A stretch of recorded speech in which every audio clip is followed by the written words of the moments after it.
When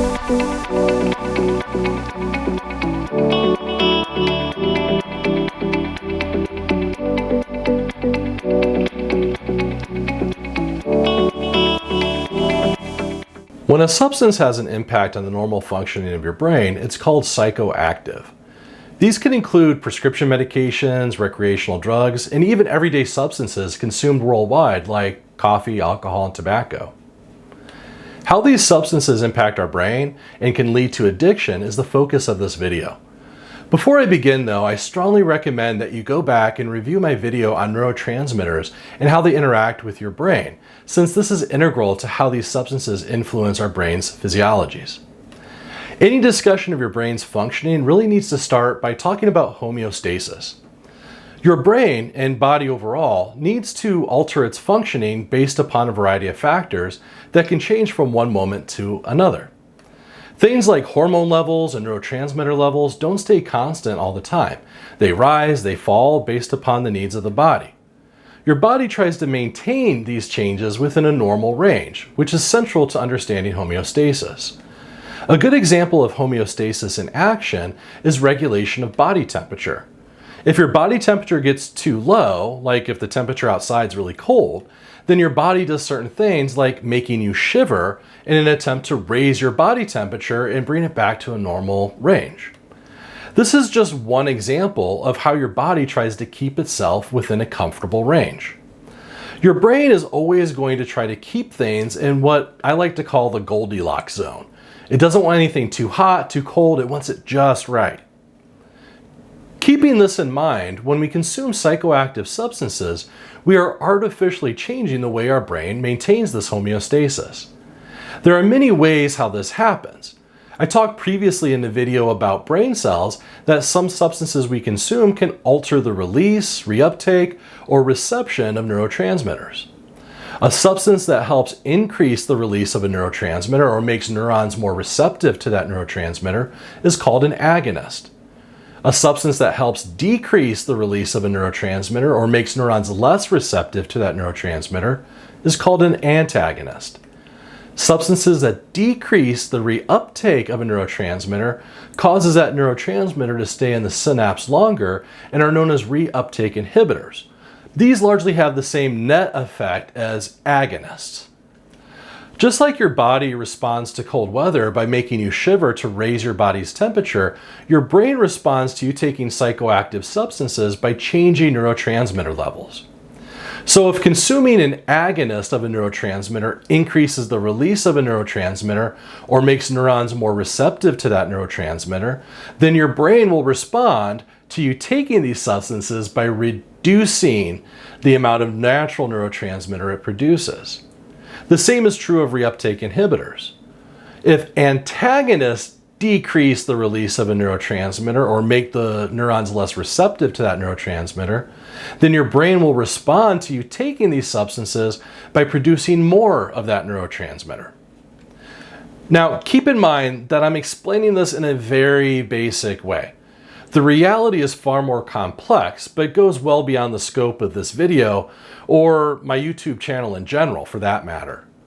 If you ever go into something like biochemistry, pharmacology, or other really high-level biology courses, you'll see some of the other mechanisms that help regulate these processes. Since I know that most people watching this don't have any intention of going into those fields in the future, I want to make sure that I cover the basic information that you need to know. Psychoactive substances in general can be divided up into several categories. The most basic categories involve depressants, stimulants, and hallucinogens. Most depressants are GABA agonists, and they tend to depress the functioning of the central nervous system. So they increase the amount of GABA produced. Remember that GABA has an inhibitory effect on many other neurotransmitters. When GABA levels are high, they lower many of the other neurotransmitters. You can see a small list of some common depressants here. Alcohol is probably one of the most used and abused depressants worldwide. A separate subcategory of depressants known as opioids do work a little differently from other depressants. Opioids are usually agonists of endorphin, which plays a role in the regulation of pain. So opioids tend to lessen pain. This can include prescription medications like Oxycontin and Vicodin, and also recreational drugs like heroin. Stimulants tend to be agonists of epinephrine and/or dopamine, and tend to stimulate or enhance the functioning of the central nervous system. Stimulants include some of the most widely used and abused substances worldwide.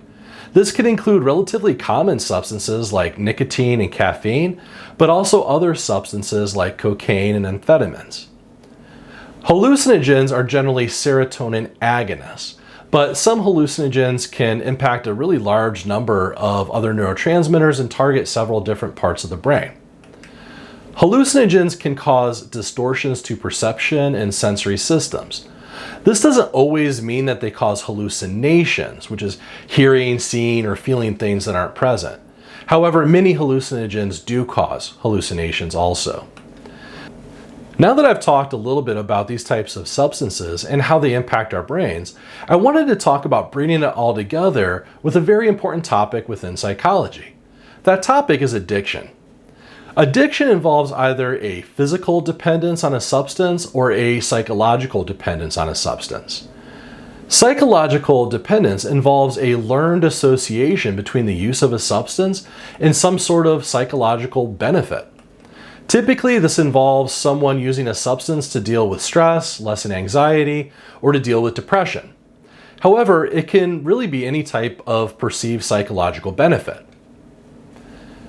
Psychological dependence happens when a person starts to lose their ability to regulate their psychological state without the use of the substance.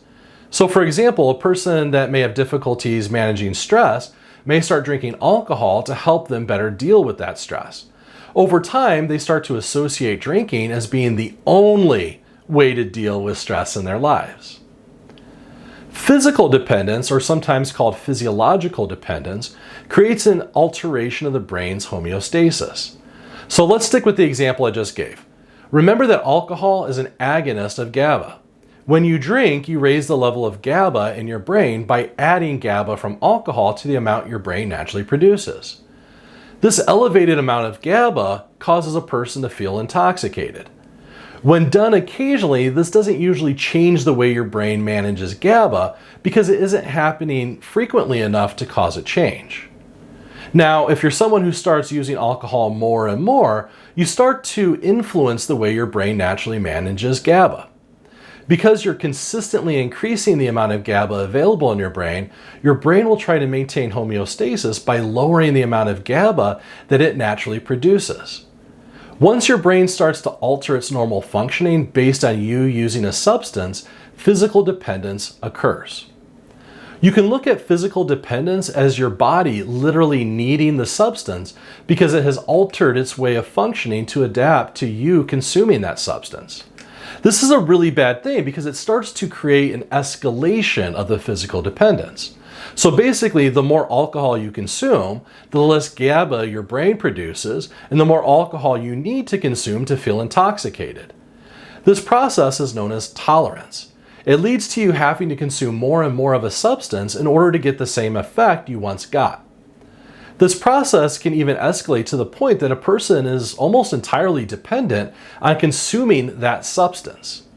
So a really long-term alcoholic may get to the point that they're barely producing any GABA at all and are getting the vast majority of the GABA that their brain needs from alcohol. When a person that is physically addicted to a substance stops using that substance, they often experience adverse symptoms known as withdrawals that reflect just how much their body has grown to depend on that substance. An alcoholic that decides to go to rehab or gets arrested or goes to the hospital or otherwise just stops abusing alcohol will pretty quickly start going into withdrawals. The artificial source of GABA is cut off and the natural amount of GABA their brain produces is so low or maybe even non-existent that it can't balance the other neurotransmitters. This can cause the brain's functioning to no longer maintain that homeostasis, and sometimes this can lead to disastrous consequences.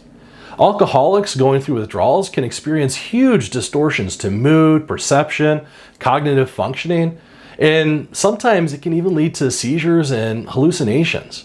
A lot of people really don't understand this, but you can actually die from alcohol withdrawals. Now, not every substance that causes physical dependence may lead to this extreme of a reaction, but they can still impact your normal functioning. Caffeine is a great example of this. Many people that consume caffeinated beverages for long periods may find themselves having headaches or mood disruptions when they go without that caffeine. Individuals that become addicted to nicotine may likewise experience similar types of withdrawals. However, neither of these substances lead to the extreme withdrawals that an alcoholic may experience. It's worth noting that some substances may lead to physical dependence or psychological dependence. However, most substances that a person can be addicted to actually cause both physical dependence and psychological dependence. This is one of the reasons why treating addiction always must be viewed as multifaceted. In many ways, it goes back to the biopsychosocial perspective that I've mentioned previously. We just can't view addiction through a biological, psychological, or sociological problem. It's a problem that involves all of those components and needs to be treated by addressing each one individually. Thanks for watching, everybody.